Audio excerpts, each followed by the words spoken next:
नमस्कार दोस्तों, मैं मुकेश दक्ष। इसराइल और फिलिस्तीन के आतंकी संगठन हमास के बीच युद्ध में अब तक 500 से ज़्यादा लोगों की मौत हो चुकी है। शनिवार को जब इसराइल के लोग सुबह तकरीबन 6:30 बजे उठे तो पूरे इसराइल में खौफ का मंजर था।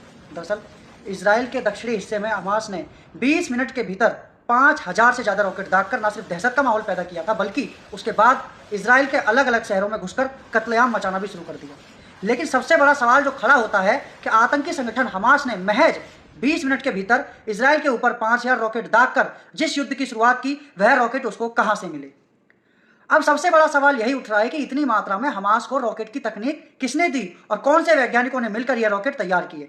दुनिया की अलग अलग एजेंसियों की जानकारियां और खुफिया एजेंसियों के सूत्रों से मिली जानकारी के मुताबिक फिलिस्तीन आतंकी संगठन हमास ने कम दूरी की मारक क्षमता वाले रॉकेट को लोहे की ट्यूब, पानी की पाइप और इजरायली मिसाइलों के टुकड़ों से तैयार किया है।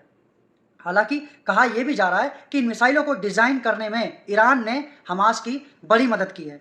विदेशी मामलों से जुड़े विशेषज्ञों का कहना है कि जितनी संख्या में हमास ने इसराइल पर रॉकेट दागे हैं, यह सवाल जरूर उठता है कि आखिर उसको गोला बारूद इतनी भारी मात्रा में मिला कहां से, वह भी तब जब हमास के पास आधिकारिक तौर पर कोई बजट नहीं होता है।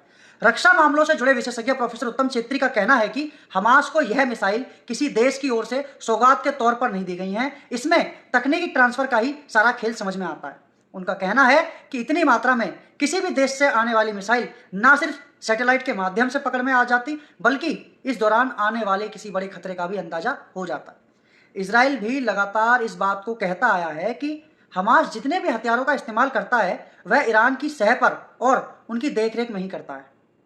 सूत्रों की माने तो इसराइल के ऊपर दागी गई ज्यादातर मिसाइलें हमास ने विशेषज्ञों की देखरेख में स्थानीय स्तर पर लोगों की जरूरत में इस्तेमाल की जाने वाली चीजों से ही तैयार की हैं। इसमें लोहे की ट्यूब, पानी की पाइप के साथ साथ इसराइल की तरफ से जो मिसाइल दागी जाती हैं, उनके जो टुकड़े होते हैं, उसको इस्तेमाल करके न सिर्फ रॉकेट बनाए गए, बल्कि अन्य जो विस्फोटक भी हैं वो भी तैयार किए गए। सूत्रों के मुताबिक तो रॉकेट तैयार करने के लिए इस्तेमाल की जाने वाली पाइप, चीनी और कंक्रीट की जरूरत को हमास से पहले फिलिस्तीनी इस्लामी जिहाद के आतंकियों ने भी इस्तेमाल किया था। इसराइल इस बात को लेकर लगातार कहता आया है कि हमास को ईरान के विशेषज्ञों की ओर से न सिर्फ तकनीकी मदद मिलती है, बल्कि इसराइल पर हमला करने के लिए ईरान से हमास और अन्य आतंकी संगठनों को फंड भी खूब दिया जाता है। जो रॉकेट हमास को मिले हैं, उसमें ईरान का ही सबसे बड़ा हाथ इसराइल की ओर से बताया जा रहा है। सूत्रों के मुताबिक 2021 में जब हमास ने इसराइल के ऊपर 4360 रॉकेट दागे थे, तो उनमें भी ज्यादातर रॉकेट वही थे जो लोहे की ट्यूब और पानी की पाइप से तैयार किए गए थे। 2 साल पहले हुए हमले के दौरान दुनिया की अलग अलग देशों के विशेषज्ञों की ओर से भी इस बात की पुष्टि की गई थी कि इसराइल के ऊपर हमास ने जो रॉकेट दागे थे, उनकी न सिर्फ मारक क्षमता कम थी, बल्कि उनकी उत्पादन भी स्थानीय स्तर पर लोहे की ट्यूब और पानी की पाइप समेत रोजमर्रा की जिंदगी में घरों में इस्तेमाल होने वाली बाकी जरूरतों की चीजों से ही की गई थी। खुफिया एजेंसियों से जुड़े सूत्रों का कहना यह भी है कि यही वजह थी कि जब हमास में इसराइल पर यह रॉकेट दागे, तो इनमें से तकरीबन 680 से ज्यादा रॉकेट गाजा के इलाके में ही गिर गए थे। यह वह रॉकेट थे जो खराब तकनीक से बने थे। कुछ और रॉकेट जो इसराइल के इलाकों में गिरे, उनकी दूरी इतनी नहीं थी और वजन भी उस तरीके का नहीं था कि वह बहुत बड़ा विनाश कर पाते। इससे पता चलता था कि इन रॉकेट का निर्माण तो स्थानीय स्तर पर ही हो रहा है। जानकारी के मुताबिक इसराइल पर शुरुआत से जो हमले होते आए हैं, उनमें सबसे ज्यादा इस्तेमाल रॉकेट का ही होता आ रहा है। इसराइल की खुफिया एजेंसी मोसाद के मुताबिक हमास को लगातार ईरान और अन्य देशों की ओर से वह सभी तकनीकी सुविधाएं और एक्सपर्ट समेत युद्ध में इस्तेमाल की जाने वाली सामग्री उपलब्ध कराता रहा है, जिससे इसराइल में न सिर्फ अस्थिरता का माहौल बने, बल्कि युद्ध जैसी स्थितियां भी पैदा हों। बीते कुछ सालों में इसराइल के साथ हुए युद्ध में इस्तेमाल किए जाने वाले हथियारों को जो डिजाइन सामने आया है, उसमें से ज्यादातर ईरान में इस्तेमाल किए जाने वाली तकनीकी डिजाइन ही सामने आई है। सूत्रों के मुताबिक विदेशी विशेषज्ञों की मदद से हमास के आतंकी न सिर्फ ड्रोन तैयार कर रहे हैं, बल्कि रॉकेट से लेकर उनको दागने में इस्तेमाल किए जाने वाले ईंधन को भी तैयार कर रहे हैं। इसमें जहां हमास के आतंकी फाइबर ग्लास से ड्रोन तैयार करते हैं, तो लोहे की पाइप के रॉकेट बनाते हैं। इसके अलावा जानकारी इस बात की भी मिली है कि नमक और कस्टर ऑयल से रॉकेट का ईंधन भी तैयार किया जाता है। दुनिया की तमाम बड़ी एजेंसियों के पास मौजूद इनपुट यह बताने के लिए पर्याप्त है कि हमास के आतंकियों के पास इस तरीके की तकनीक के माध्यम से विस्फोट को तैयार करने की तकनीकी किसी बड़े देश के वैज्ञानिक ही दे सकते हैं। विशेषज्ञों का कहना है कि जिस तरीके के रॉकेट का इस्तेमाल हमास कर रहा है, वह गाइडेड सिस्टम वाले रॉकेट नहीं दिखते हैं। इसका मतलब है जो भी रॉकेट तैयार हो रहे हैं, वह स्थानीय स्तर पर ज्यादातर जुगाड़बाजी से तैयार किए जा रहे हैं। जानकारों का कहना है कि कुछ समय पहले हमास ने सेहाब नाम का एक ड्रोन तैयार किया था। इस ड्रोन में चीनी इंजन के साथ GPS और कुछ क्षमता वाले कैमरे का इस्तेमाल किया गया था।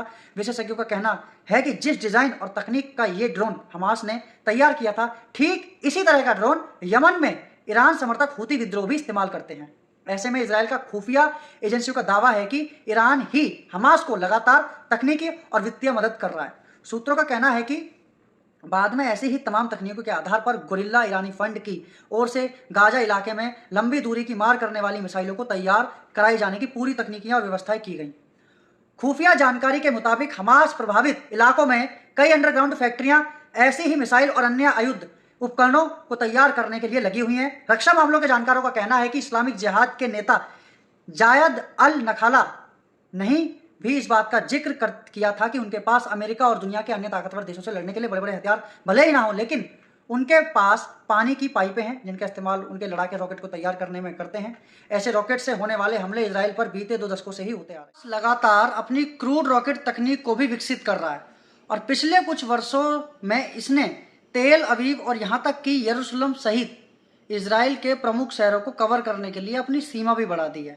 हालांकि हमास द्वारा लॉन्च किया गया रॉकेट उसे रोकने के लिए दागी गई तामीर मिसाइल की तुलना में काफ़ी सस्ता है। इजराइल के लिए आयरन डोम का मूल्य इसकी लागत से कहीं ज़्यादा मायने रखता है।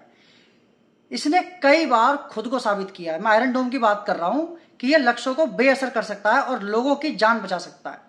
2012 में हमास के साथ संघर्ष के दौरान इजराइल ने दावा किया था कि गाजा पट्टी से नागरिक और रणनीतिक क्षेत्रों की ओर दागे गए 400 रॉकेट में से 85% को बर्बाद कर दिया गया था।